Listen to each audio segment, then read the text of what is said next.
मेरा नाम है हरिया, मैं काम करता हूँ बहुत बढ़िया, खाता हूँ खाना और रोज गाता हूँ गाना। अरे यार, आज तो बहुत देर हो गई। इस खतरनाक जंगल को देखकर तो मेरे हाथ पैर ठंडे हो गए हैं। अगर मैं वक्त पर गांव नहीं पहुंचा तो मालिक बहुत नाराज हो जाएंगे। तभी हरिया को एक आवाज सुनाई देती है। सुनिए हरु जी। अरे, ये आवाज किसने दी?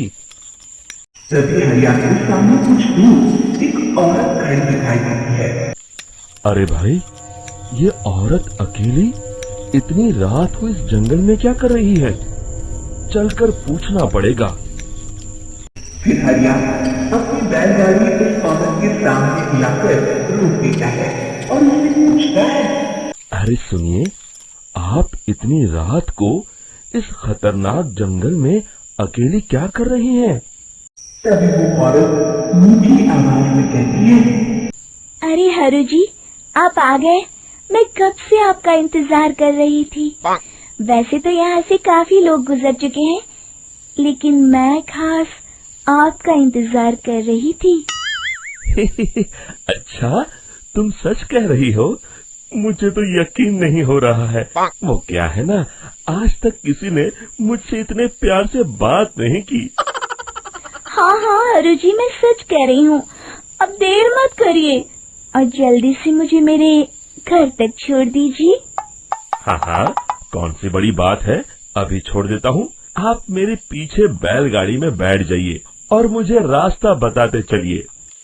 फिर वो औरत हरिया की बैलगाड़ी में बैठ जाती है और हरिया बैलगाड़ी हाँकता हुआ आगे चल पड़ता है। फिर उस औरत के बताए हुए रास्ते पर चलते चलते हरिया बैलगाड़ी लेकर एक काली गुफा के आगे आकर रुक जाता है। हरिया उस औरत से पूछता है, हाँ देवी जी, आपका घर कहाँ है? यहाँ तो एक गुफा के अलावा और कुछ नहीं है। तभी अचानक वो औरत हवा में उड़ने लगती है। देखते ही देखते उनका सुंदर रूप एक डरावनी चुड़ैल में बदल जाता है और वो जोर जोर से हंसती है। अरे तू तो एक नंबर का बेवकूफ निकला। तू तो बड़ी आसानी से मेरी बातों में आ गया। अरे मर गया रे, ये तो एक चुड़ैल है। हे भगवान बचा ले, ये तो बड़ी डरावनी दिखाई दे रही है। और फिर अगले ही पल हरिया की बैलगाड़ी में रखा सारा सामान हवा में उड़ता हुआ उस काली गुफा के अंदर चला जाता है और वो चुड़ैल भी उस गुफा के अंदर जाकर कहीं गायब हो जाती है। हरिया ये नजारा देख बुरी तरह घबरा और परेशान हो जाता है। अरे, ये चुड़ैल तो मेरा सारा सामान लेकर गुफा में गायब हो गई। अब क्या होगा? अगर मैं गांव खाली हाथ गया तो मालिक मेरी अच्छी खबर लेंगे। मेरी इस बात का कोई यकीन भी नहीं करेगा। फिर आखिर वही हुआ।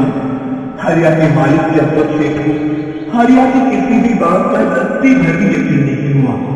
चंपक सेठ को लगा हरिया झूठ बोल रहा है और उसने ही लालच में आकर सारा सामान हड़प कर लिया है।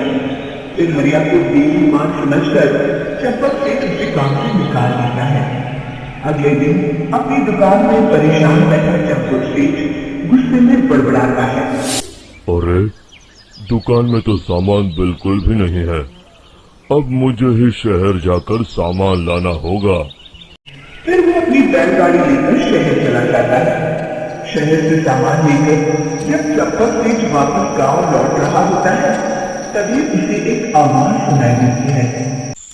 चंपक जी, ओ चंपक जी।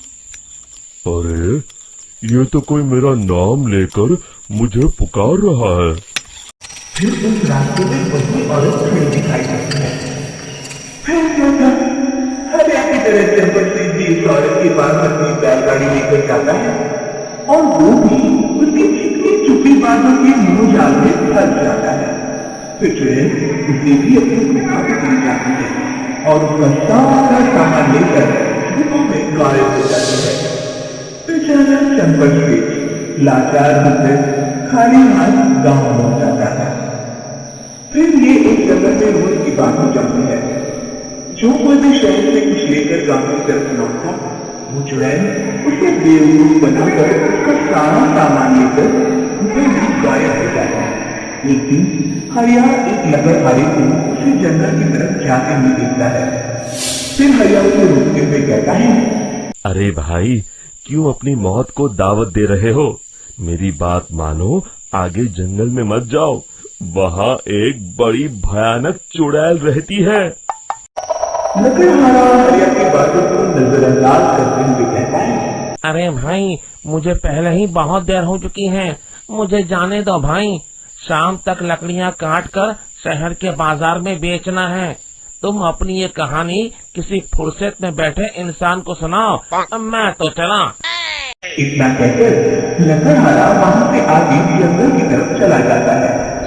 फिर अगले दिन गांव के मुखिया के घर के बाहर बहुत सारे लोग जमा हो जाते हैं। तभी हाथ में कुल्हाड़ी लिए खड़ा लकड़हारा कहता है, अरे मुखिया जी, अब आप ही हमें बचाइए उस जंगल वाली चुड़ैल से। हमारा सारा काम तो शहर से ही होता है। अरे मुखिया जी, उस चुड़ैल की वजह से तो मैं पूरी तरह बर्बाद हो गया हूँ। हम सबको मिलकर उस चुड़ैल का कोई इलाज करना पड़ेगा। तभी भीड़ में खड़ा वीरा कहता है, आप लोग चिंता मत करिए, कल से वो चुड़ैल किसी को नहीं लूट पाएगी। मेरे पास एक बहुत अच्छी तरकीब है। तभी चंपक की तरह मजाक उड़ाते हुए कहता है, अरे तेरा नाम वीरा है तो क्या हुआ? तूने अभी उस चुड़ैल को देखा नहीं है? जाकर अपना काम कर, बड़ा आया। तब मुखिया जी कहते हैं, नहीं चंपक सेठ, मुझे लगता है हमें इस लड़के को एक मौका देना चाहिए। फिर सभी गांव वाले मुखिया जी की बातों से सहमत हो जाते हैं और वीरा शाम को एक बैलगाड़ी में कुछ सामान लादकर उस जंगल की ओर चल देता है। वीरा, ओ वीरा, कहाँ जा रहा है? तभी वीरा मुर्गी देखता है, वही चुड़ैल एक औरत के रूप में खड़ी है। अरे बहन जी, मैं आपको ही ढूंढ रहा था। देखिए, मैं आपके लिए क्या लाया हूँ।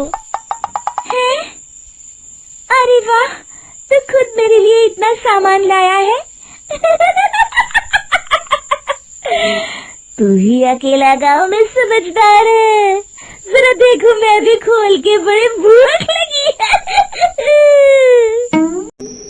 जैसे ही चुड़ैल उस सामान पर से कपड़ा हटाती है, एक भगवान शिव की तेज रोशनी उसके अंदर मूर्ति से निकलती है और चुड़ैल अपने असली रूप में आकर चलने लगती है।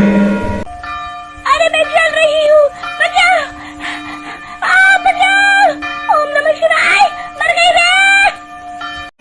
देखते ही देखते वो चुड़ैल रात के साथ उड़ जाती है और सभी गांव वाले भी वहां जाते हैं। शिक्षा बुराई पे सदा अच्छाई की ही जीत होती है।